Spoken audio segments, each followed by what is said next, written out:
Hello beautiful armies, welcome back to my channel army imagine world. आज मैं आप लोगों के साथ शेयर करने वाली हूँ देखो fan fiction our happiness and it is a just fan fiction, so don't take serious. By the way ये एक न्यू फैन फिक्शन है और ये इस फैन फिक्शन का फर्स्ट पार्ट है। तो फिर चलिए शुरू करते हैं।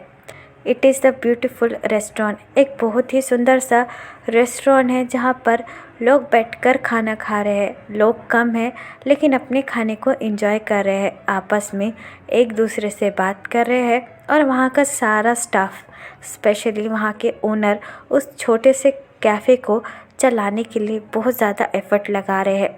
तभी वहाँ पर एक लड़की आकर बैठ जाती है। उस लड़की ने बहुत ज़्यादा छोटे कपड़े और उसके बाल भी आधे कटे हुए थे और फेस पर तो बहुत ज़्यादा मेकअप थोपा हुआ था। वो लड़की एक टेबल पर आकर बैठ जाती है और चारों तरफ देखने लगती है। काफ़ी ज़्यादा कम लोग थे लेकिन उन्हें देखकर ऐसा लग रहा था कि वो बहुत ज़्यादा खुश थे, जिसे देखकर वो लड़की अपनी आइज़ रोल करती है और अपने मन में कहती है, वो किम तायोंग कहाँ है, मुझे उसे नीचा दिखाना है। ये कहकर वो लड़की कैफ़े के चारों तरफ अपनी नज़र घुमाने लगती है। तभी उसे वो इंसान मिल जाता है जिसके लिए वो यहाँ पर आई थी। वो अपना हाथ ऊपर उठाती है और ज़ोर से इशारा करके कहती है, हे वेटर कम हियर। तभी वहाँ पर एक वेटर जाने लगता है लेकिन वो लड़की उसको रोककर कहती है, मैंने तुम्हें नहीं, उसे बुलाया। तभी वेटर उस लड़की की तरफ देखकर कहता है, मैम, लेकिन वो उस कैफ़े के ओनर है, वेटर नहीं है। वेटर की ये बात सुनकर लीसा, जो कि उस लड़की का नाम है, गुस्से में उससे कहती है, अपना मुंह बंद रखो और चुपचाप जो मैंने कहा है वो करो। लीसा की ये बात सुनकर वेटर अपना हेड नोट करता है और उस रेस्टोरेंट के ओनर के पास जाकर बड़े ही पोलाइटली कहता है, सर, आपको वो मैम बुला रही है और वो ये कह रही है कि वो आपसे ही अपना ऑर्डर लिखवाएगी। वेटर की ये बात सुनकर तायोंग, जो कि उस छोटे से कैफ़े का ओनर है, टर्न अराउंड होता है और लीसा की तरफ देखने लगता है। लीसा को वहाँ देखकर त्योंग बहुत ज़्यादा शॉक हो जाता है और अपने मन में कहता है, लीसा यहाँ पर क्या कर रही है। लेकिन लीसा तायोंग की तरफ देखकर स्मार्ट करती है और कहती है कि तुम्हें सुनाई नहीं दिया कि मैंने यहाँ पर तुम्हें बुलाया है। लीसा की ये बात सुनकर त्योंग अपना हेड नोट करता है और लीसा के पास जाकर खड़ा होता है और अपनी लो ट्यून में कहता है, बोलिए मैम, आपको क्या चाहिए। तायोंग की ये बात सुनकर लीसा स्मार्ट करती है और तायोंग से कहती है, ओह, तुम आ गए, मुझे तो लगा था तुम आओगे नहीं, वैसे भी मुझे अपना ऑर्डर लिखवाना था। लीसा की ये बात सुनकर त्योंग अपना हेड नोट करता है और लीसा से कहता है, यहाँ पर और भी ज़्यादा वेटर है, आप उनसे अपना ऑर्डर लिखवा लीजिए। ये कहकर तायोंग वहाँ से जाने ही वाला था कि तभी लीसा तायोंग को रोककर कहती है, नहीं, मुझे तो अपना ऑर्डर तुम्ही से ही लिखवाना है और वेट, मेरा बॉयफ्रेंड आता ही होगा अपना ऑर्डर लिखवाने के लिए, तो चुपचाप यहीं खड़े रहो। लीसा की ये बात सुनकर तायोंग एक डीप ब्रेथ लेता है और वहीं पर खड़ा रहता है। तभी तायोंग को किसी के पैरों के चलने की आवाज़ सुनाई देती है, जिसे सुनकर तायोंग के आंखें लाल हो जाती है। वो स्टेप बाय स्टेप तायोंग के पास आने लगता है, जिसकी वजह से तायोंग के दिल की धड़कनें रुक जाती है। लीसा अपनी नज़रें उठाकर अपने बॉयफ्रेंड की तरफ देखकर कहती है, ओ बेबी, तुम आ गए, I will miss you so much. ये कहकर लीसा अपने बॉयफ्रेंड का हैंड होल्ड कर उसे चेयर पर बिठाती है और उसका फेस होल्ड कर कहती है, बेबी, आप इतने ज़्यादा लेट क्यों हो गए। लीसा का बॉयफ्रेंड, जो कि जॉन जंगकुक है, वो स्मार्ट करता है और तायोंग की तरफ देखकर कहता है, तुम इतने चीप रेस्टोरेंट में क्या कर रही हो, तुम मुझे कह देती तो हम हमारे किसी बड़े रेस्टोरेंट में चल देते। तायोंग उन दोनों को देखकर डीप ब्रेथ लेता है और कहता है, अगर आप दोनों को इतनी ही प्रॉब्लम है तो आप दोनों यहाँ से जा सकते हैं, यहाँ पर क्या कर रहे हैं। लीसा तायोंग की ये बात सुनकर उसे गुस्से से कहती है, शट अप और हमारा ऑर्डर लिखो और जाकर खाना लेकर आओ, वरना तुम्हें पता है ना मेरा बॉयफ्रेंड कितना बड़ा माफिया है, वो तुम्हारे पूरे रेस्टोरेंट को एक दिन में बर्बाद कर सकता है। लीसा की ये बात सुनकर तायोंग अपना हेड नोट करता है और लीसा से कहता है, ठीक है मैम, ये कहकर तायंग वहाँ से चला जाता है।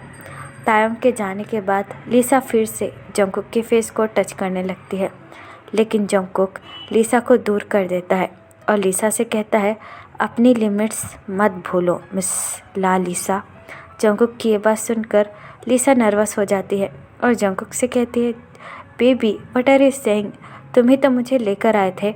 लिसा की ये बात सुनकर जंगकुक अपना हेड नोट करता है और लिसा से कहता है हाँ, लेकिन सिर्फ और सिर्फ तायंग को जलाने के लिए, तो अपनी लिमिट्स मत भूलो कि तुम मेरे लिए कौन हो और मैं तुम्हारे लिए कौन हूँ। इस बात के मैंने तुम्हें पैसे दिए हैं, आर यू फॉरगेट। जंगकुक की ये बात सुनकर लिसा अपनी आइज़ रोल करती है और अपने आप से कहती है तुम अपने आप को समझते क्या हो मिस्टर जियोन जंगकुक, एक दिन मैं तुम्हारी पूरी प्रॉपर्टी पर अपना कब्ज़ा जमा लूँगी और तुम कुछ नहीं कर सकते हैं। ये जियोन जंगकुक है, एशिया का सबसे बड़ा माफिया। ऐसा कोई इंसान नहीं है जो जंगकुक को जानता ना हो और ना जंगकुक से डरता हो। ये पूरा एशिया ही जंगकुक के नाम से ही कँपाने लगता है। जंगकुक एक बहुत ज़्यादा खतरनाक और हार्टलेस माफिया है। लिसा जंगकुक के लिए बस काम करती है। लिसा बहुत ज़्यादा लालची है और बहुत ज़्यादा गोल्ड डिगर भी है। लिसा को बस जंगकुक के पैसों से ही मतलब है। और किम तायंग जो कि जॉन जंगकुक का एक्स हस्बैंड है। हाँ, जंगकुक और तायंग का डिवोर्स हो चुका है पूरे 2 साल पहले और 2 साल तक वो दोनों एक दूसरे के साथ ही थे, लेकिन उन दोनों का तलाक हो चुका है। इसके पीछे भी एक बहुत बड़ी कहानी है।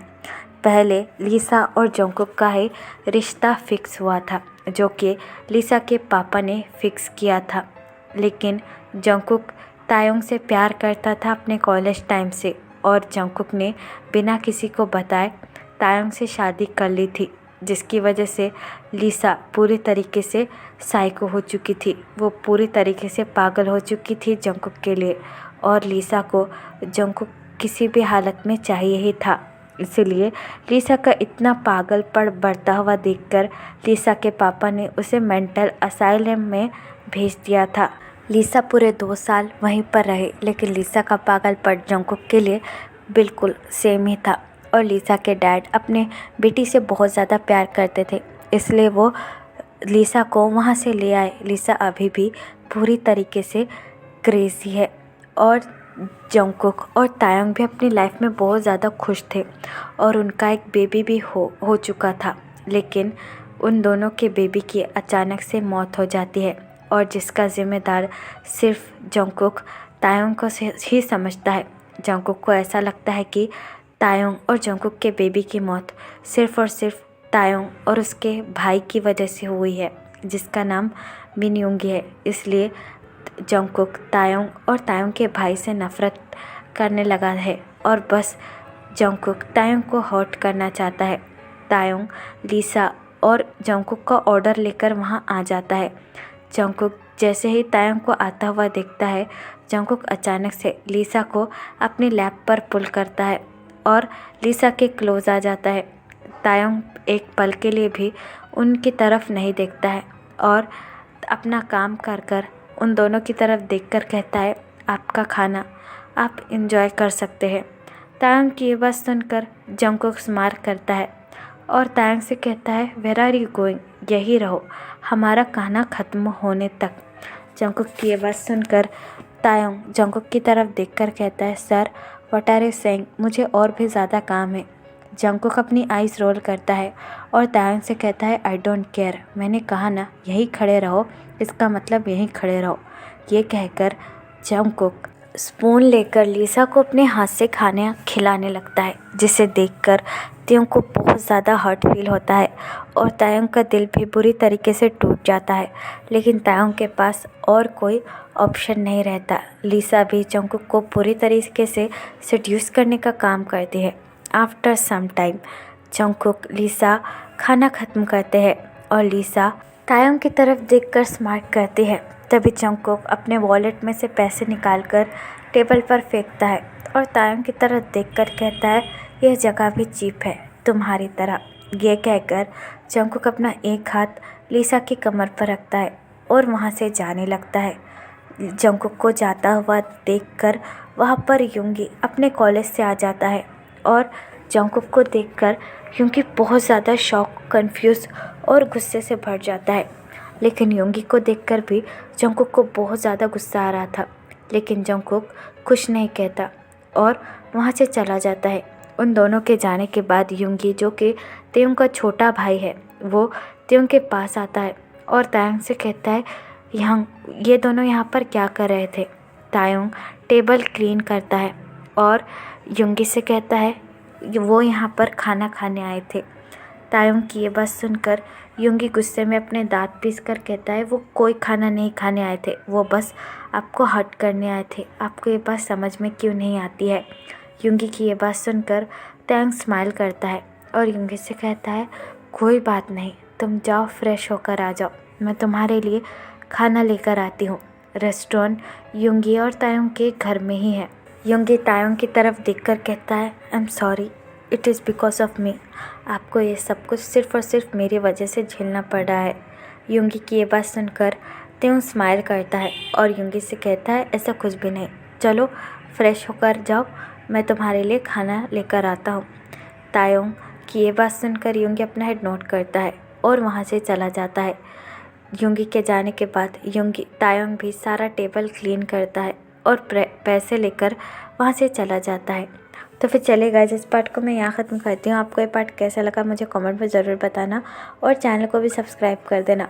और अगर आप भी मेरे साथ ऑनलाइन बिजनेस या फिर अफिलिएट मार्केटिंग करना चाहते हो तो आप मुझे कमेंट बॉक्स या फिर मेरी इंस्टाग्राम आईडी जो कि है दी कुक लव स्टोरी, वहाँ पर बता सकते हो। तो फिर चले guys, bye, love you, take care, bye,